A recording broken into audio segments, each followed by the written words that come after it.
Salam sejahtera, terima kasih karena bersama dengan saya di Nazilin Unity Channel. Ini pendedahan paling menarik sekali yang kita peroleh hari ini. Rupa-rupanya, Syed Saddiq Syed Abdurrahman Dedah Azmin pernah nak cantas Mahathir jadi Perdana Menteri pada tahun 2018. Wow, rupa-rupanya ini rahsia paling besar Azmin Ali yang ramai tak tahu. Hari ini baru kita tahu. Mungkinkah ini adalah sebabnya Azmin Ali menjadi pengkhianat kepada Pakatan Harapan kerana niat beliau mau jadi Perdana Menteri tak jadi-jadi. Jadi, adakah ini adalah bukti bahawa Azmin Ali memang mahu kuasa sehingga sanggup keluar daripada Pakatan Harapan, bahkan sebagai timbalan Presiden Parti Bersatu? Bukankah itu satu perkara yang paling menjijikkan, yaitu sanggup keluar menjadi pengkhianat semata-mata mau mengejar sesuatu? Syed Saddiq Syed Abdurrahman dalam bukunya mengatakan, Syed Dedah Azmin nak cantas Mahathir jadi Perdana Menteri pada tahun 2018.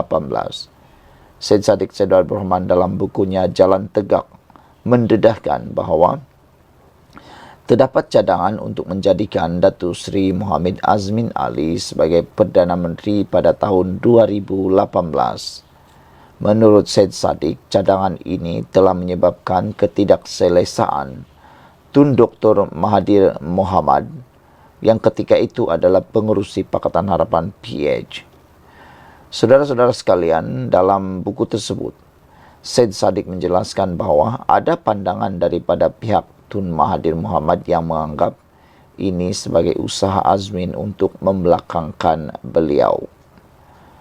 Ketegangan ini menyebabkan sedikit tarik tali antara kedua-dua pemimpin tersebut, di mana masing-masing tidak mahu menjadi yang pertama meminta untuk bertemu.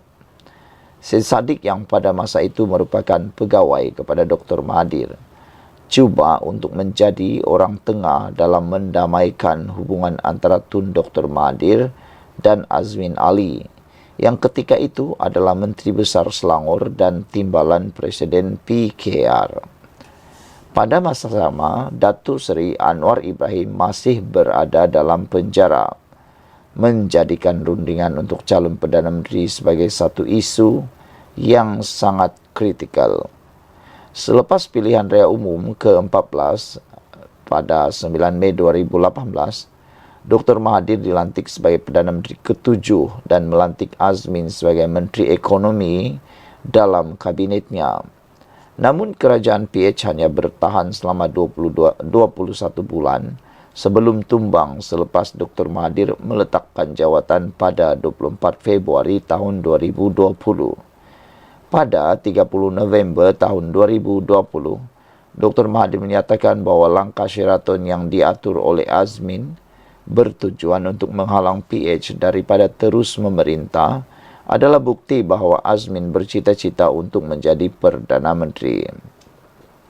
Dr. Mahathir juga yakin bahawa Azmin telah lama merancang langkah tersebut kerana ia memerlukan usaha yang besar untuk meyakinkan 9 ahli Parlimen PKR untuk menyertai langkah Sheraton.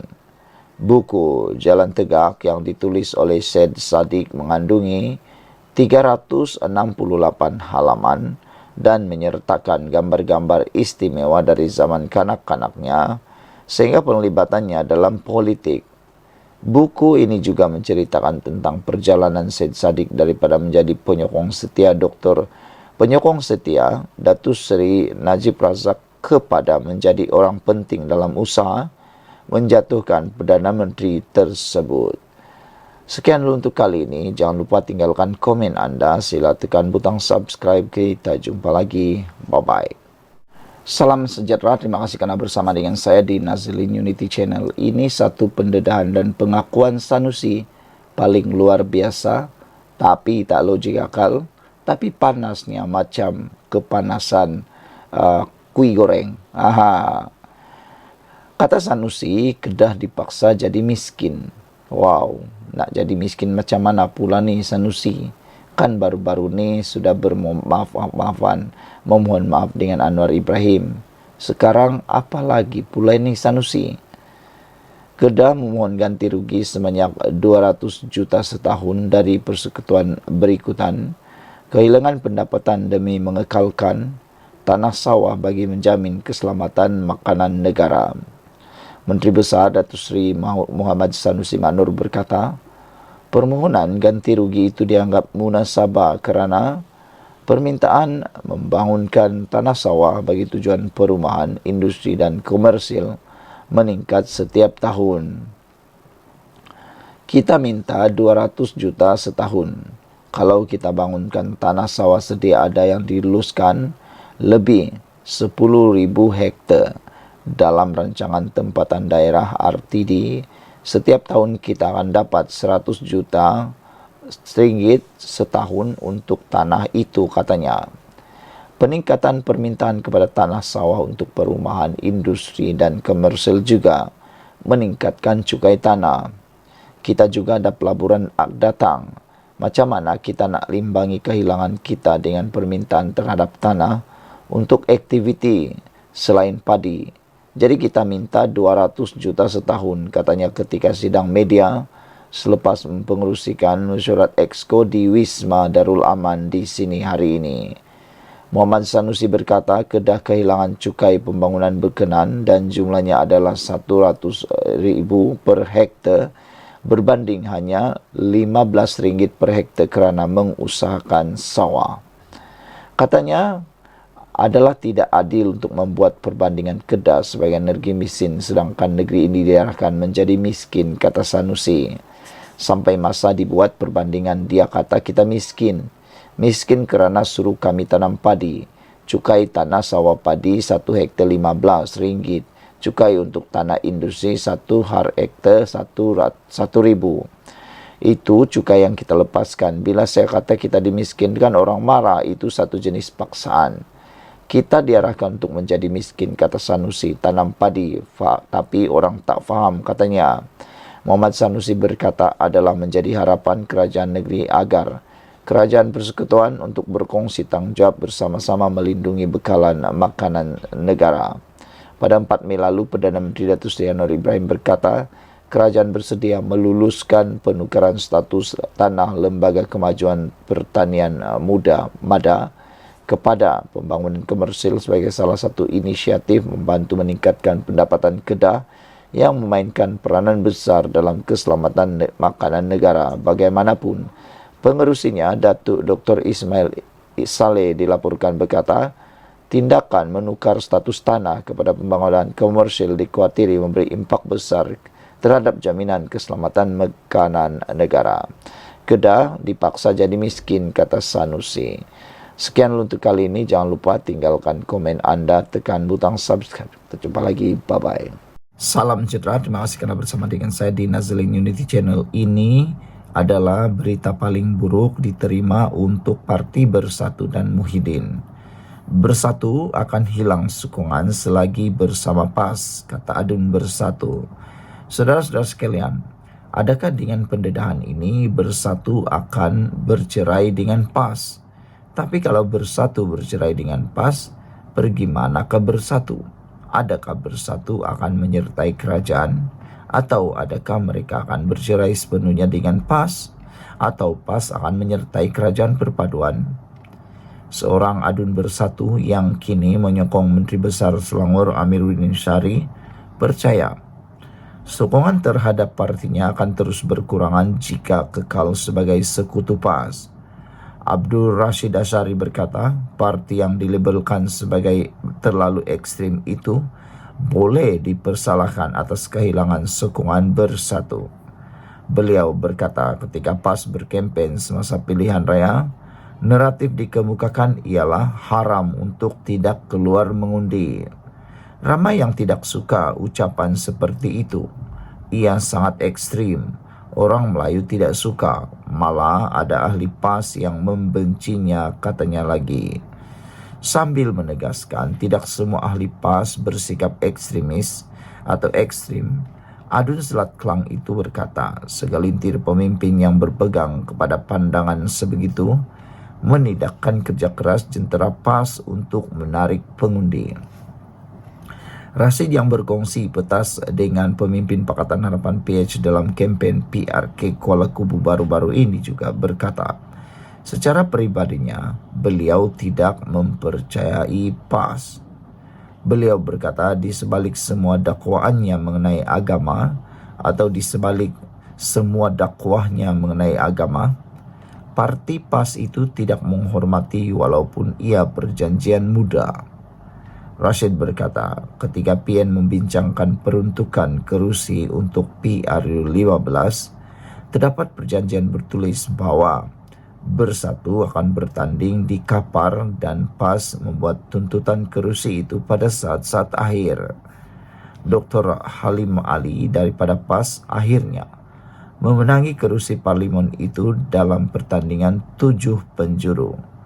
Mereka berkata berdosa jika Anda tidak menepati janji.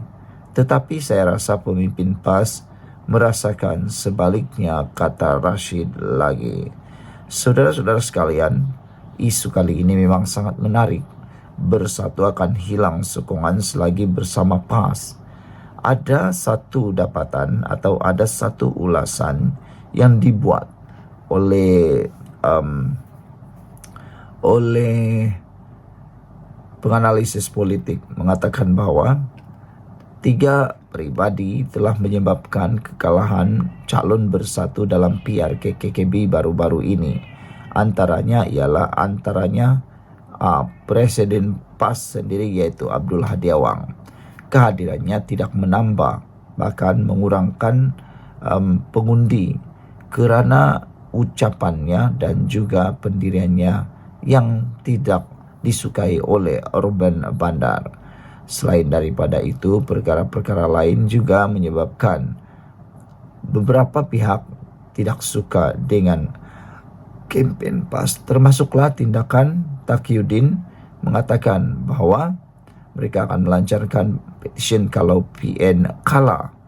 Pengundi juga tidak benci ugutan seperti itu. Sekian untuk kali ini. Jangan lupa ikuti terus ulasan selepas ini. Salam sejahtera, terima kasih karena bersama dengan saya di Nazlin Unity Channel.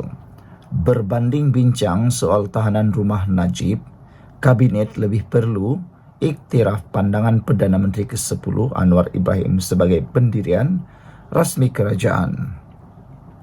Susulan pandangan Anwar Ibrahim bahawa tahanan rumah kepada Najib Razak hanya patut dipertimbangkan selepas semua kes mahkamah berkaitan 1MDB yang sedang dihadapinya selesai, Menteri Komunikasi Fahmi Fadzil berkata, perkara berkenan mungkin akan dibincangkan dalam mesyuarat kabinet akan datang.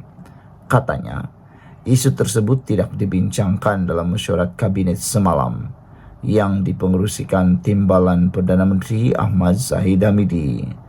Tidak dibincangkan pada mesyuarat kabinet semalam. Mungkin ia akan dibincangkan apabila Anwar kembali ke tanah air nanti, katanya yang merupakan jurucakap rasmi Kerajaan Perpaduan.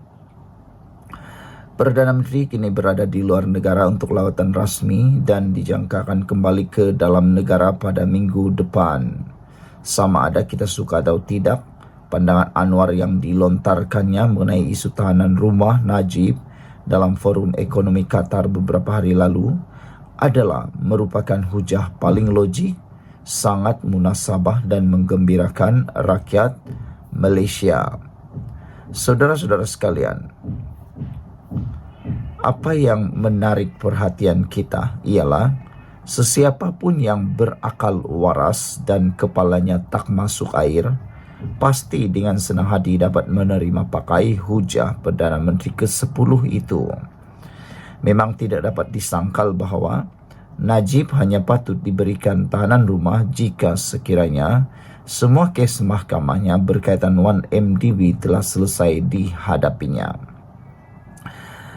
Amat tidak masuk akal kalau tahanan rumah diberikan kepada Najib dalam keadaan banyak lagi kes mahkamah masih belum selesai dihadapinya. Saudara-saudara sekalian, apa istimewanya beliau, yaitu Najib? Bukankah undang-undang sama di sisi setiap orang? Dengan itu, selain Najib sendiri telah membawa ke mahkamah untuk semakan kehakiman berkaitan tahanan rumah yang dikatakan terkandung dalam titah Edendum Agung ke-16, maka tiada keperluan sama sekali untuk kabinet membincangkan perkara tersebut. Biarkan saja mahkamah membuat keputusan bila tiba waktunya nanti. Namun demikian, kalaupun kabinet merasakan ada keperluan untuk turut ambil bahagian dalam hal berkenan, apa yang perlu dilakukan ialah mengiktiraf serta mengesahkan yang pandangan Perdana Menteri itu sebagai pendirian rasmi kerajaan.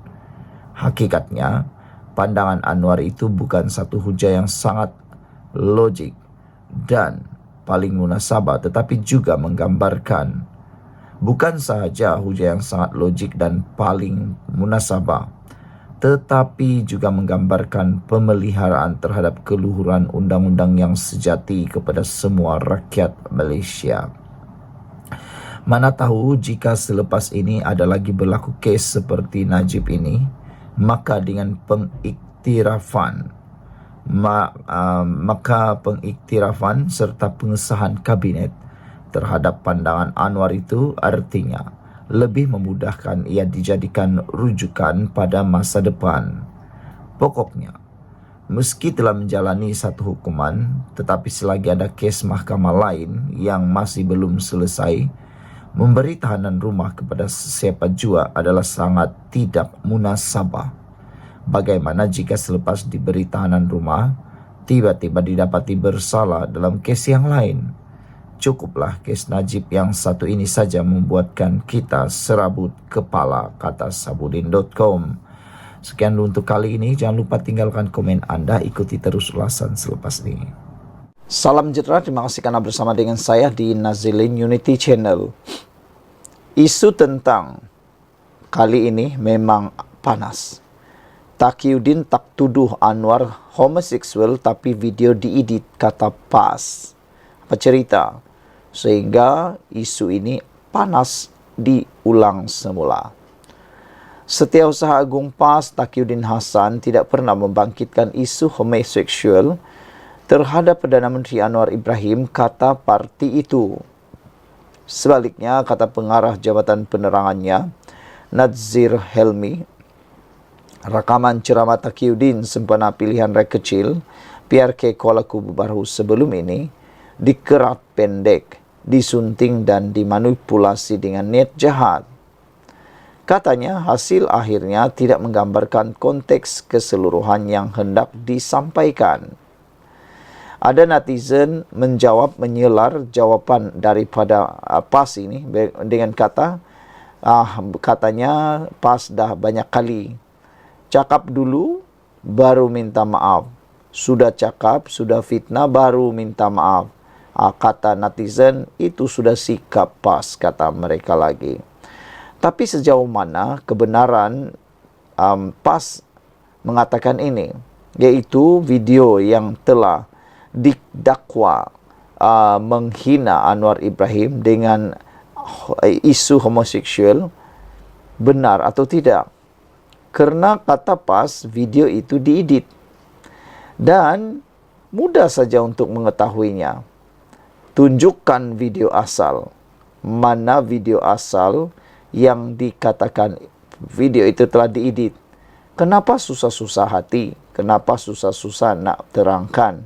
Kan lebih mudah serahkan video asal. Serahkan video asal yang dikatakan telah pun diedit itu.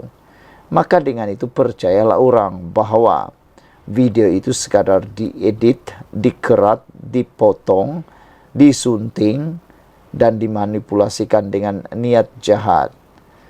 Dan kalau benar video itu telah disunting, pastinya kita akan tahu apa gambaran keseluruhan cerita video asal itu bagi menggambarkan konteks keseluruhan yang hendak disampaikan oleh Taqiyuddin.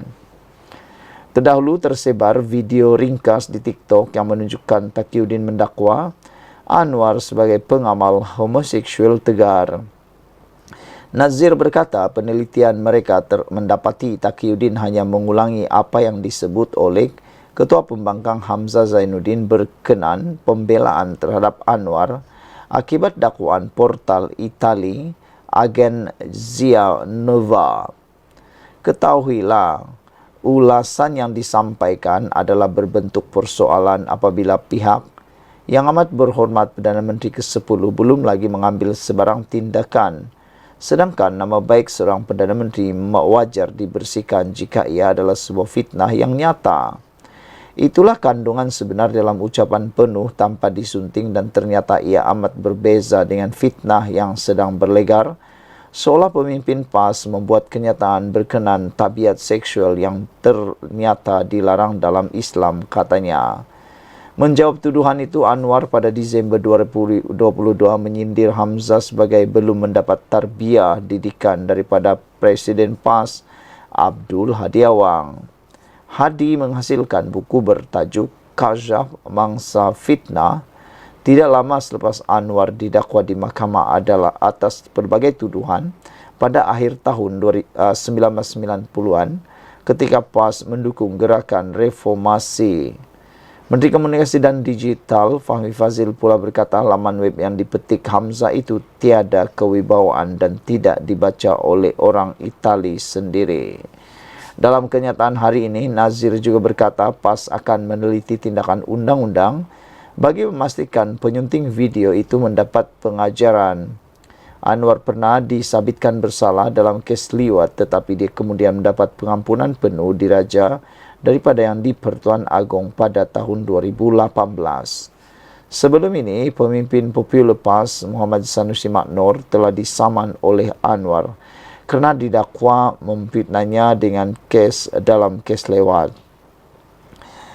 Mahkamah memberikan perintah instruksi interpartai bagi menghalang Menteri Besar Kedah itu mengulangi dan menerbitkan semula kenyataan yang didakwa sebagai fitnah itu.